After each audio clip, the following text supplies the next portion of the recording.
Banyak yang bertanya-tanya, kenapa hidup di dunia banyak cobaan?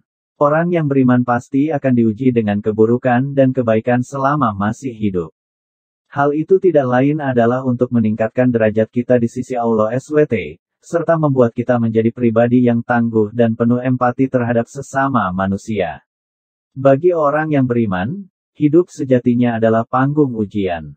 Ujian itu tidak melulu berbentuk sesuatu yang buruk. Namun, ujian bisa juga sesuatu yang baik. Allah SWT berfirman, setiap jiwa pasti akan mati. Dan, kami uji kalian dengan keburukan dan kebaikan sebagai cobaan, kepada kamilah kalian kembali. Quran Surat Al-Anbiya, ayat 35.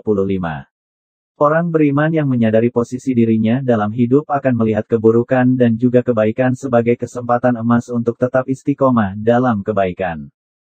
Ketika didera keburukan, maka ia akan tetap ingat Allah SWT, tetap baik dalam hubungan sosial dan bersabar dengan apa yang dialami. Pun ketika merasa berada dalam kebaikan, kehidupan yang nikmat, tidak kekurangan, serba cukup, maka ia akan menyadari ada orang-orang yang tidak sebaik dirinya. Dari situ lahirlah empati dan kepedulian terhadap orang-orang yang tidak mampu, lalu ia akan menjadi orang yang ringan tangan memberi tanpa pamrih serta berbuat semampunya untuk membantu. Orang seperti itulah yang dimaksud oleh Rasulullah SAW sebagai mukmin sejati yang beruntung di dunia dan di akhirat. Sungguh mengagumkan perihal orang mukmin, semua hal yang menimpa mereka membuahkan kebaikan yang itu tidak didapatkan oleh selainnya. Jika ia mengalami kelapangan atau kebaikan ia bersyukur, maka itu baik buatnya. Dan, jika ia mengalami kesempitan atau keburukan ia bersabar, maka itu juga baik buatnya. Hadis riwayat Muslim dari Abu Yahya Suhaib bin Sinanra.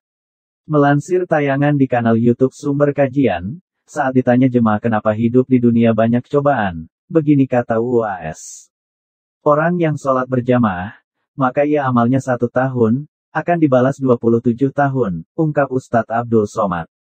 Siapa yang memperbanyak istighfar, kesempitan hidupnya akan dikasih Allah kelapangan, Ustadz Abdul Somad menambahkan. Ada orang yang hidupnya tidak pernah sempit. Dulu orang berpikir nanti setelah kuliah hidupnya tak sempit, makin sempit tak dapat kerja.